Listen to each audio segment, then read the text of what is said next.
Experiment 3b. Aim to demonstrate plasmolysis and deplasmolysis in peels of onion bulb or Tradescantia or rue leaves. Materials required. Rue leaf, onion can also be used as it is easy to extract peel from both. Forceps. Petri dish. Slide. Brush. Watch glass. Cover slip. Common salt. Microscope. Theory.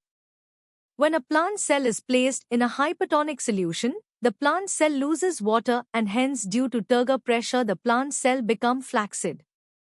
Plants with cells in this condition wilt. Further loss of water cause plasmolysis. Pressure decreases to the point where the protoplasm of the cell peels away from the cell wall, leaving gaps between the cell wall and the membrane.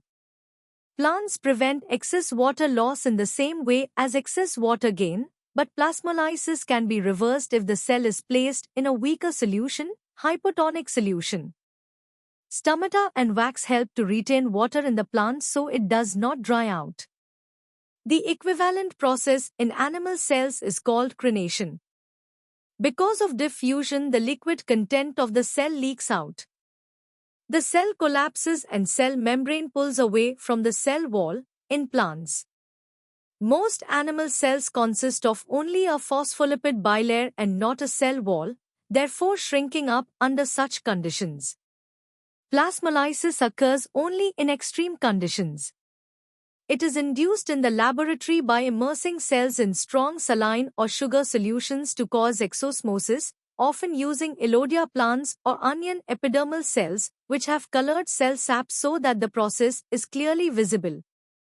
Plasmolysis can be of two types: concave plasmolysis or convex plasmolysis. Convex plasmolysis is always irreversible while concave plasmolysis is usually reversible. Procedure. Take beaker A, B, C with 100 ml distilled water.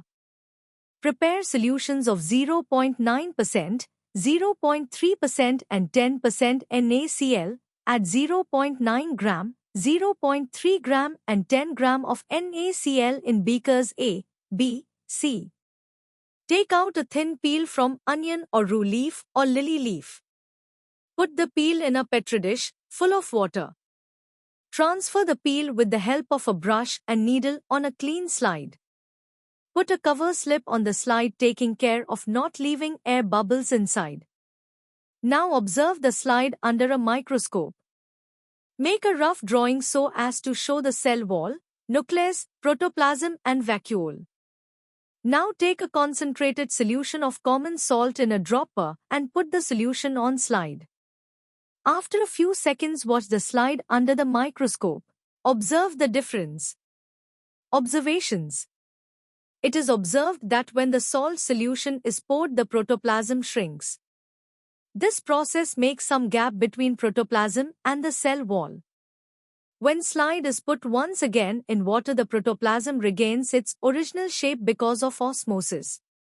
This is sometimes also termed as exosmosis, as movement of solvent towards outside of the cell. Conclusion. The cell gets plasmolyzed in hypertonic solution. It becomes deplasmolyzed when kept in hypotonic solution. Precautions.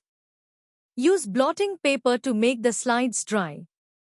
Select proper size of potato for the peel. Use different slides to view different peels. Prevent the peel from becoming dry. Allow the cells to remain for 5 to 10 minutes in hypertonic solution in order to allow the process of exosmosis.